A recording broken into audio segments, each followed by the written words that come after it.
Welcome back into Pigskin Perspectives. It is time to take quick detours, still to do with football, but not the game. Well, the game itself technically, but it's time to take a look at all the coaching changes that has happened this offseason. All the positions have been filled as of today.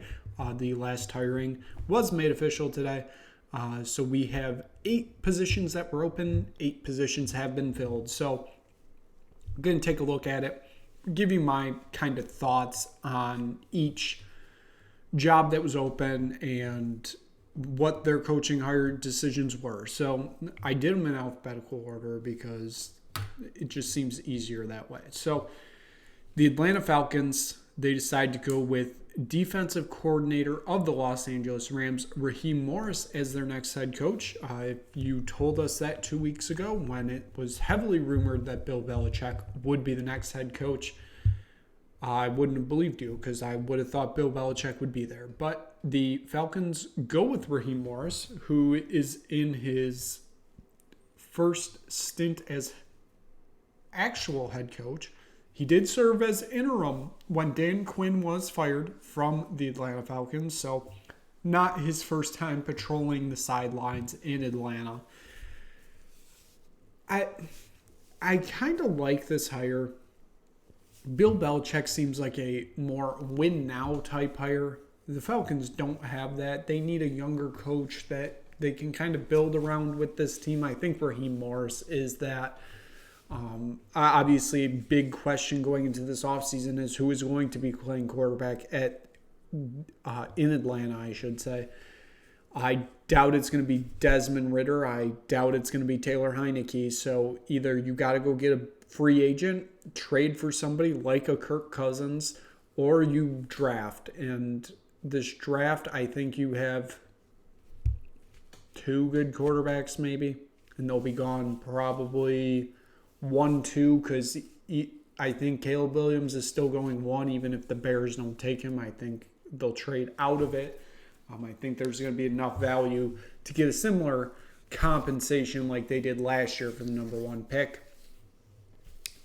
That's going to be the biggest question for Atlanta this offseason, and Raheem Morris is figuring out what to do at the quarterback position. I personally don't know. I kind of feel like Kirk Cousins' time might be done in Minnesota. So if you could go get somebody like him, because Kirk Cousins is a good quarterback. So if you can go get somebody like him, I think that would be a great way to start off your regime as head coach of the Falcons. It's all going to depend on, I guess, that position. I truly believe this is going to work out. I know he poached assistant Zach Robinson from Los Angeles also, which I think is going to be a huge help for his first real stint as a head coach. I think it's going to work, hopefully, for Atlanta. And I am just realizing as I think about it, I think Raheem Morris has been a head coach before. I'm pretty sure he coached the Buccaneers early 2010s. It wasn't a long stint, I know that. So that is on my bad, making me think that he is a first-time head coach because he's not. I remember his days as Buccaneers head coach now. It just took a minute. So overall, I think I'll give it a B+ hiring because, like I said, all the smoke was around Belichick, and then when the news came out it's not Belichick, it kind of seems surprising. I don't know. Moving on to the Carolina Panthers, Tampa Bay Buccaneers offensive coordinator Dave Canales ends up getting the head coaching job. This one kind of seemed out of nowhere because nobody truly knew what the Panthers were doing. I don't really think a lot of people want to work for David Tepper, given how everything worked out this year with Frank Reich. It just was a disaster. It kind of, it feels like one of those hires where It's either going to go great or going to go awful, and there's no in between. I know Dave Canales has had a lot of coaching experience. I'm pretty sure he was in the Pete Carroll coaching tree. Obviously, he rejuvenated Baker Mayfield's career last year, which if you can make Baker Mayfield look like a good quarterback, you deserve a head coaching job. So, I'll also give this one a B+. It was more because I think Canales can help with the growth of Bryce Young's career, and that's what the Panthers needed in a coach. They need somebody that can help grow their young QB, and I think he will be able to do that, because that was going to be the biggest factor for the Panthers this offseason, is finding somebody to work with their star player that they traded, I believe it was 2 or 3 first-round picks for, to move up to 1 to draft Bryce Young. So they are going to have to find somebody to make it work with him, and I think this might be the hire. Moving on to the Las Vegas Raiders. They took off the interim tag, I should say, of Antonio Pierce. Antonio Pierce becomes a first-time head coach. It felt like it was the only hire that they could have made. If they went out and hired somebody else, I thought it would be an absolute disaster. We saw what happened last time. Rich Bisaccia took the team to the playoffs as an interim coach after the firing of John Gruden. That they let him go. They hired Josh McDaniels, and here we are 2 years later. And the Raiders were in the same situation again. Obviously didn't get to the playoffs. But Antonio Pierce kind of felt like it was the right move. I think he went 5-4 as interim head coach. And with that team, I think that's pretty good. He's got to build a good staff around him, I think, to be a good coach. I think he had a decent staff, but it wasn't great around him. If he can get some key pieces, a good defensive coordinator, a good offensive coordinator, I think that it will work out well. I know the name right now, I don't think it's been confirmed yet, but they said it's basically very close to being done, is Cliff Kingsbury coming back to the NFL and becoming the offensive coordinator for the Raiders. Maybe it works. I don't know. He was the quarterback's coach for USC, so does that lead to thinking that the Raiders might trade up? I don't know. Because Aiden O'Connell, not the guy. He's not. Jimmy Garoppolo, I don't think is the guy either. I don't know what you do there, but overall, I'm going to give it a B because I want to see how the full staff turns out. I think Antonio Pierce can be a very, very good head coach. We kind of saw glimpses of it. But I'm just going to give it a B for now because I'm not fully sure about it yet. I feel like the other B+, B-, they're all interchangeable. It kind of feels like all these hires so far has been, you got to build a good team around you because these coaches are kind of unproven, I guess I would say. Moving on to the Los Angeles Chargers. We've already talked about this one. Jim Harbaugh moves on from Michigan, becomes the Los Angeles Chargers head coach. This was the only job he was leaving for. I know they said he interviewed with Atlanta. He was only taking the Chargers job because Chargers are in a win-now mode with Justin Herbert. I think Harbaugh and Herbert are going to be a great QB coach tandem. I think Harbaugh will be able to get the best out of him. And out of the people on this list, I think Harbaugh is the only one where I don't think he needs to surround himself with an outstanding staff to make him a better coach. He's bringing along Jesse Minter, the defensive coordinator from Michigan, to do the same job with the Chargers. Harbaugh, I think, has proven himself that he's a good enough coach that he doesn't really need help from the offensive and defensive side. But like I said, I think he's the only one on this list where I don't think he needs to surround any great coaches around him. Kind of given that, I'm giving him an A. It's the only A I think I'm going to give because he's the most set up for success right now, and he's the only coach that could have walked into that job and brought it success right now. And I think that's what the Spanos family is looking for. If you ask any common Los Angeles person, citizen, they probably don't know who the Chargers are, where the Chargers play, and if they do know the Chargers, they probably still think they're in San Diego. That's just the truth of it. LA does not care about the Chargers. I argue they really don't care about the Rams either, if I'm honest. I think that's what this hire is meant to be, is to get the Chargers on the map, because even the Rams have won a Super Bowl. It really hasn't changed their viewership in LA, I guess I would say. I still think people think, oh, the Rams, they play in LA. When you hear the Chargers, you're like, are they still playing in Qualcomm? In Mission Vallejo, I think it is. Is that stadium still crumbling to the ground?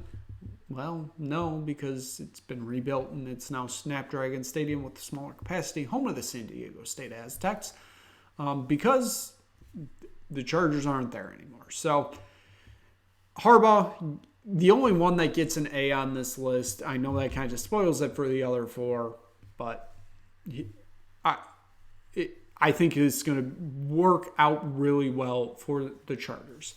Moving on to the New England Patriots, and possibly the hardest job to fill of this whole cycle, is the coach that is going to be replacing the great Bill Belichick.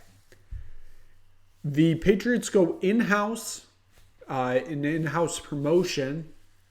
This was a succession plan that was apparently in the works for a long time, and it ends up being Jerod Mayo. I'm struggling on this one. I know he's coached under Belichick. I think it was for a year or two. But if I'm remembering correctly, it was only a linebacker position. So jumping from the linebackers coach to the head coach kind of seems like a jump. Now, Dan Campbell, he jumped from tight ends coach to head coach of the Lions, and that's worked out. I think Jerod Mayo, it kind of feels like an Antonio Pierce situation and a Dave Canales and a Raheem Morris situation where he's got to surround himself with good coaches. I know Alex Van Pelt, the former Browns offensive coordinator, is being brought in as offensive coordinator for the Patriots.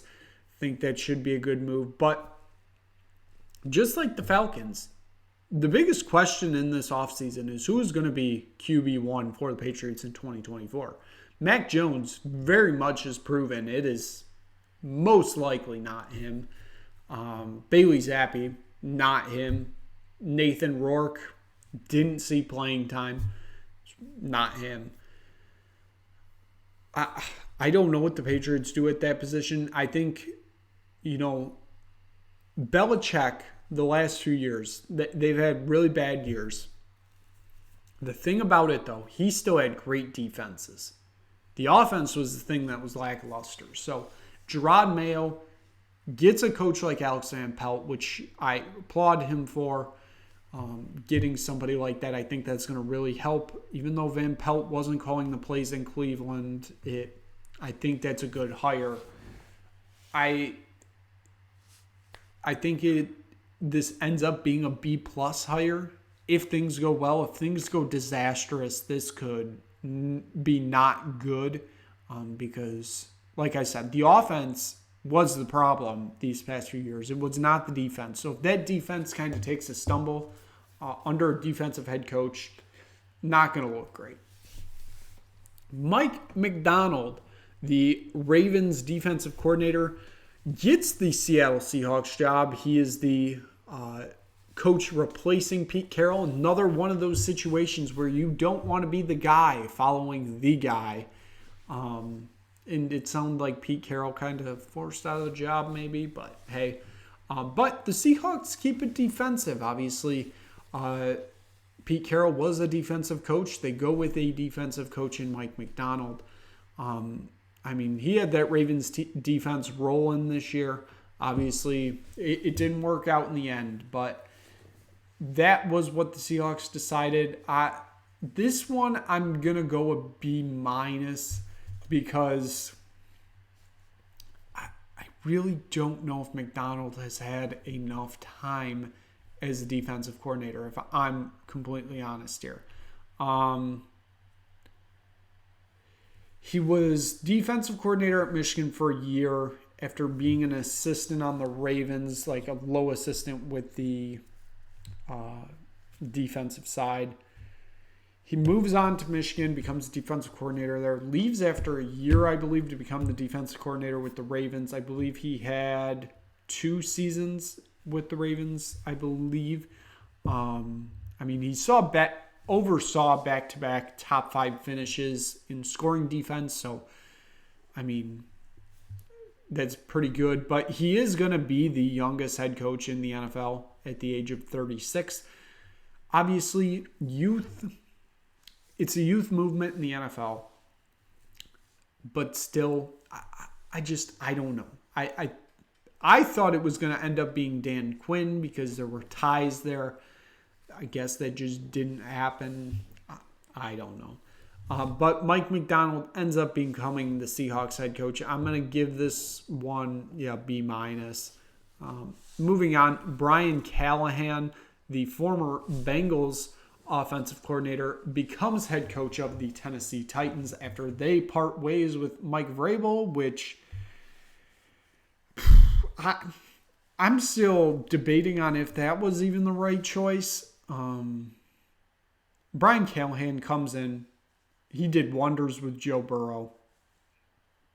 But how much of that was it being Joe Burrow than it was play calling making Joe Burrow look good, if that makes sense?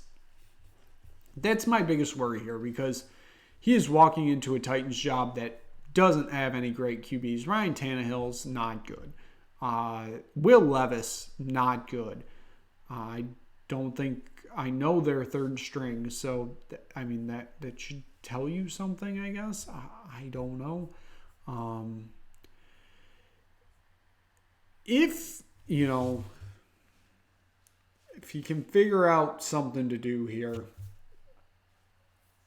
I think this might end up working out if he gets a good quarterback. This is another maybe Kirk Cousins type situation, but right now it's going to depend kind of on what he does at that quarterback position, because if he doesn't, it's not going to look great. He's bringing along his father, Bill Callahan, who is working with the Browns as their offensive line coach. He's going to Tennessee. Brian Callahan, he led the Raiders to a Super Bowl in 2002. I believe he worked with Manning. I believe he worked with Stafford. Burrow, I believe, because that would be Brian working with Burrow. So, the family tree has worked with a lot of great quarterbacks. Now, Brian has to find his own, basically. Whether that be through the draft, free agency, making Will Levis work somehow, I don't know.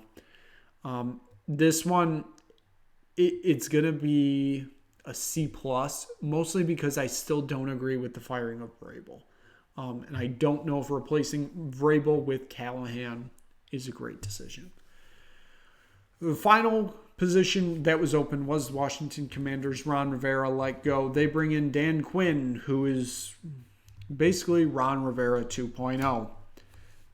The whole thought process through all of this was it was going to be Ben Johnson getting this job.